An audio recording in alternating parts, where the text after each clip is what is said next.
Hello! At salamat sa pag-send mo nito mga notes. Grabe, mukhang handa ka para sa isang malalim na pagsisid ang topic natin. Ang kalikasan ng tinatawag dito na ikalawang persona ng Diyos. Mukhang ang malalim ito. At itong mga materyales mo, parang pinagsama-samang sipi mula sa Biblia at masusing theological na pagpapaliwanag. Exactly. Ang mission natin ngayon, himayin ito. Sino ba itong ikalawang persona? Paano siya, kumokonekta sa konsepto ng panahon at espasyo? At yung pinaka-challenging na part, no, bakit may mga bagay tungkol sa kanya na, ayon dito, sadyang hindi kayang lubos na maunawaan ng isip natin? Oo, parang sinusubukang mag-download ng 1,000 terabytes sa isang lumang cellphone. Pero sige, simulan na natin. Ang pinaka-central na tanong para sa akin ay ito. Ano yun? Paano ang isang walang hanggang, hindi nagbabagong nilalang ay biglang pumasok sa ating limitado at pabago-bagong mundo? Simulan natin sa simula, literal. One word, pasimula. Sa pasimula ay ang salita, at ang salita ay kasama ng Diyos, at ang salita ay Diyos. So, bago pa man magkaroon ng pasimula, nandun na siya. Eksakto.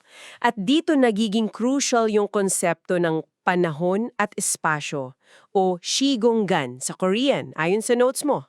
Oo nga, ang ideya kasi rito, ang panahon at espasyo ay hindi basta nandyan lang.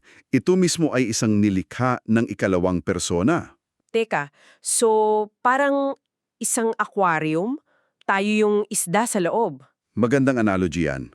Tayo at lahat ng nilalang, umiiral tayo sa loob ng aquarium na yan. Kaya tayo nagbabago, tumatanda, Pero ang Diyos, siya yung nasa ngabas ng aquarium. nasa labas. Kaya siya inilalarawan bilang perpekto o kompleto. Wanjon Hada sa Korean. Hindi siya nagbabago. Okay, gets ko? Kung kompleto ka na, bakit ka pa magbabago, di ba? Yun na nga. At dito kumukonekta yung isang napakalalim na punto sa source mo. Alin doon? Panging isang hindi nagbabagong nilalang ang kayang magpanatili ng kawalang hanggan, ng infinity.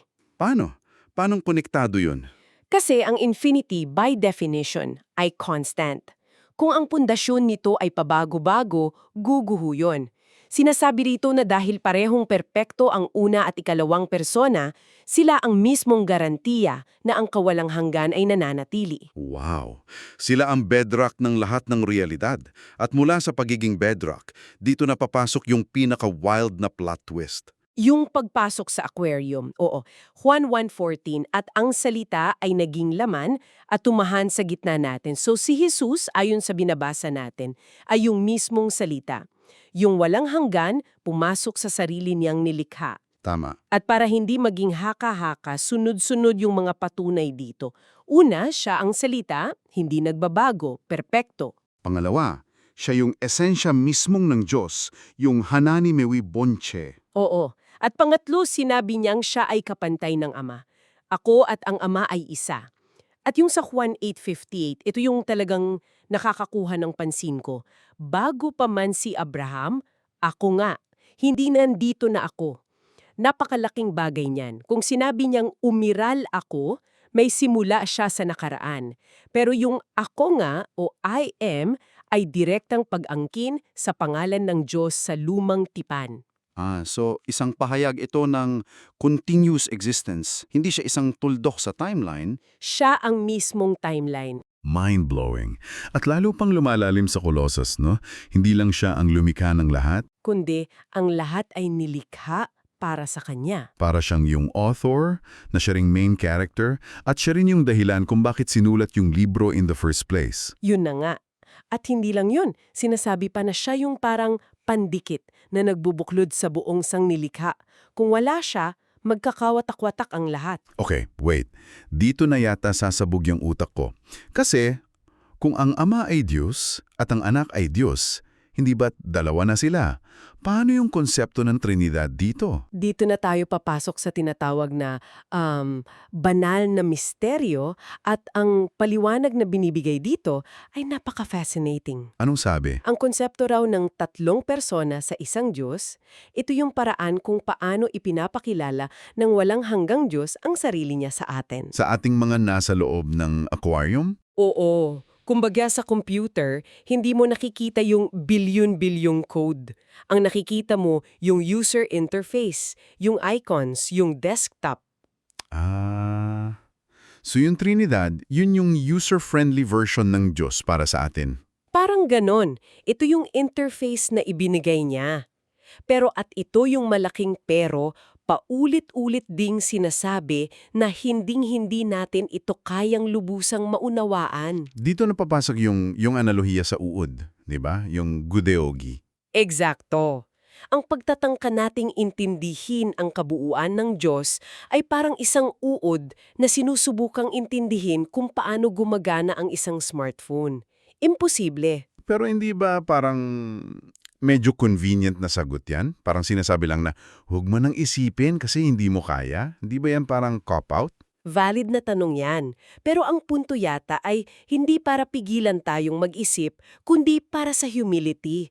Sa pagkilala na may mga bagay na lampas sa ating kategorya. Na ang nalalaman lang natin ay yung pinili niyang ihayag. Oo, at ang pinakamalaking paghahayag na ginawa niya ay ang pagpasok niya mismo sa ating mundo. Dito na tayo pupunta sa krus. Ang krus, inilarawan ito bilang isang hindi maarok na pangyayari, yung manilikha, tinanggalan ng sarili, nagpakulong sa katawan, tapos sa huli, naramdaman niyang pinabayaan siya. Ang laking kabalintunaan. At ayon dito, itong cosmic event na to ay may tatlong malalaking layunin sa loob ng ating aquarium. Hindi lang ito tungkol sa kasalanan. Okay, ano yung una? Ang una ay parang legal. Ang pagkumpirma ng pamana, parang pagpirma ng isang last will and testament sa harap ng buong universe. So sa pamamagitan ng krus, naging opisyal sa loob ng kasaysayan na ang anak ang legal na tagapagmana ng lahat. Okay, gets. Anong pangalawa? Pangalawa, ito ang pinakatampok na patunay ng pag-ibig at katarunan ng Diyos. Pag-ibig dahil sa sakripisyo, katarungan dahil kailangang pagbayaran ng kasalanan. Nagtagpo yung dalawa. Okay, malinaw yon. Pero yung pangatlo, ito yung medyo bago sa akin. Ang paghahanda sa paghukom.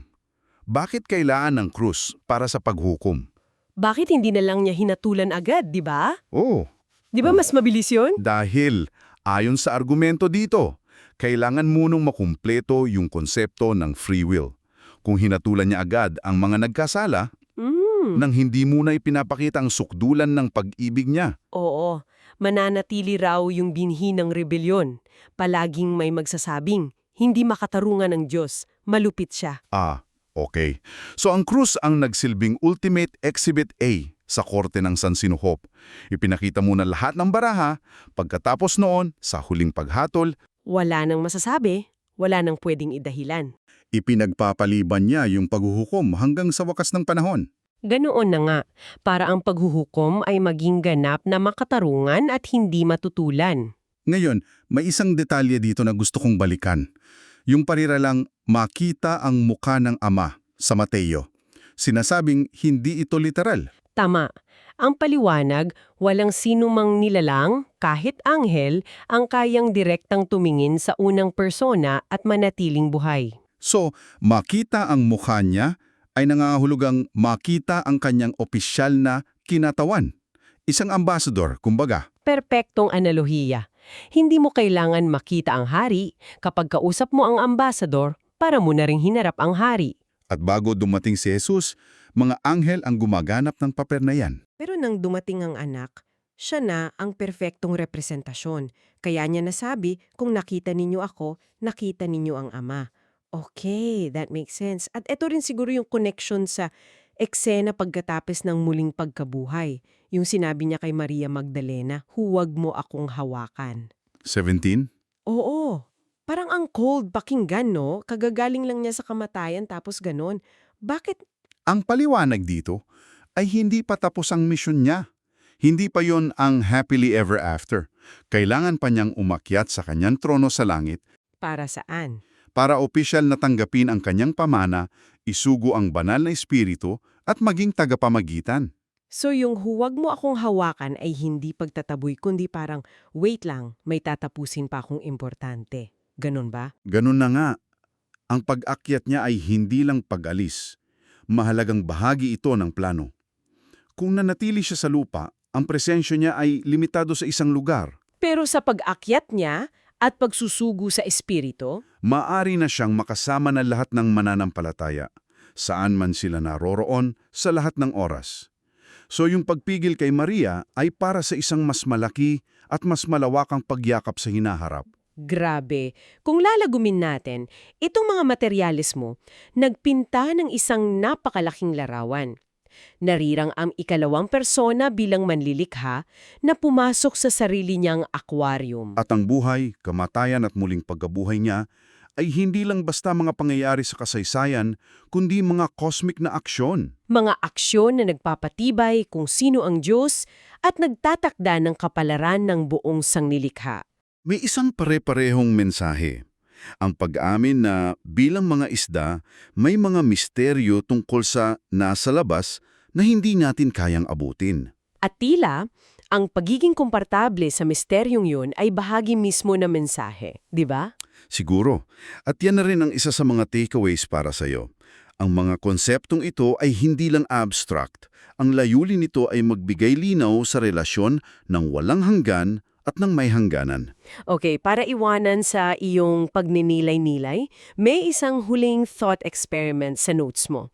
Itinanong nito, paano kung nagkapalit ng papel ang ama at ang anak? Pero mabilis din itong binawi. Ang sabi, hindi dapat pag-isipan ang mga bagay na hindi ipinahayag. At oo nga, dahil ang realidad na ginagalawan natin ay nakasemento na sa kwento ng pagsunod ng anak sa ama. Isang paaalala na ang pag-unawa natin ay dapat nakabase sa kung ano ang ipinakita, hindi sa mga what if. Kaya ito ang aming iiwan sa iyo. Kung ang mismong istruktura ng ating realidad ay itinayo sa partikular na kwentong ito, paano nababago ng pag-unawa sa kwentong iyon ang pagtingin mo sa sarili mong lugar sa loob ng realidad na ito?